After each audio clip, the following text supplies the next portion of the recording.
ஆண்டோரே சான்றோரே, உலகில் நடக்கக்கூடாத சம்பவங்கள் எல்லாம் நடக்கின்றன. அவை எல்லாமே நமக்கு ஒரு பாடம் என்றோ. கிபி 70ஆம் ஆண்டிலே சிறுநீர் வரி போட்டான் ரோமிய மன்னன் வெஸ்பேசியன். மகன் கேட்டான், அப்பா, நம்முடைய நிர்வாகம் நாரி கிடக்கின்றதே என்று. அப்பன் பதில் சொன்னான், அடே, சிறுநீர் தான் நாரும், சிறுநீர் விட்ட காசுமா நாரும் என்றான். லத்தீனிலே கேட்டான், பெக்கூனியா நொன் ஓலத்து. அவன்தான் கடைசியிலே தீராத வயிற்றுப்போக்கால் அவலமாய் மாண்டான்.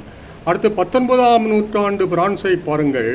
மேடம் மோனியர் என்ற ஒரு பணக்காரி தான் விரும்பிய மாப்பிள்ளையை அவள் மகள் கட்டவில்லை என்ற ஒரே காரணத்திற்காக பழி வாங்கினாள். மகள்தானே வாழப்போகின்றவள், தாயா வாழப்போகின்றாள். அவளுக்கு பிடித்த மாப்பிள்ளை தானே அவள் விரும்புவாள். தாய்க்காரி சொன்ன மாப்பிள்ளை அவள் கெட்ட மறுத்ததால் அவளை 24 ஆண்டுகள் இருட்டறையிலே போட்டு ஒரு கட்டிலே அவளை இரும்பு சங்கிலியால் கட்டிவிட்டாள். உண்பதும் கழிப்பதும் படுக்கையிலே தான் 24 ஆண்டுகள். எப்படி நாரி கிடக்கும் பாருங்கள்.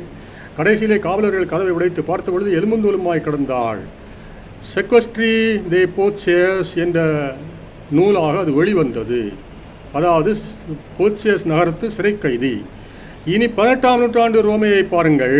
சின்ன குற்றத்திற்கும் கொடூரமான தண்டனை வழங்கிய காலம் அது. ஒருவன் பசிக்கொடுமை தாங்க முடியாமல் ஒரு வீட்டில் போய் ரொட்டி துண்டை களவெடுத்து விட்டான் என்பதற்காக தீர்ப்பு என்ன? சிறை கொட்டடியிலே தள்ளி அவன் பட்டினியால் சாக வேண்டும் என்று. பார்த்தாள் அவனது ஒரே மகள். தினமும் பைபிள் வாசிப்பவள் அல்லவா? பைபிள் கூறுவது என்ன? தன் தாய் தகப்பனை புறக்கணிப்பவன் எவனோ அவனை இடுகாட்டு காக்கைகள் வந்து கண்ணை கொத்தும். நீதிமொழி 30:17. சிறைக்கு ஓடினாள் தகப்பனை பார்க்க. உணவு எடுத்து சென்றாள். சிறைக்காவலனோ அனுமதிக்கவில்லை உணவை. பாயும் புலியானாள், பசுவனே பத்தினியாள். எப்படி அவன் தகப்பனை காப்பாற்றிய தீர்வு என்று முடிகட்டினாள். முளைப்பால் ஊட்டவும் துணிந்து விட்டாள். இதை சொல்வதற்கு எனக்கு நாவு கூசுகின்றது. நான் ஏன் வெட்கப்பட வேண்டும்? மகளே வெட்கப்படவில்லையே, பிறகு நான் ஏன் வெட்கப்பட வேண்டும்?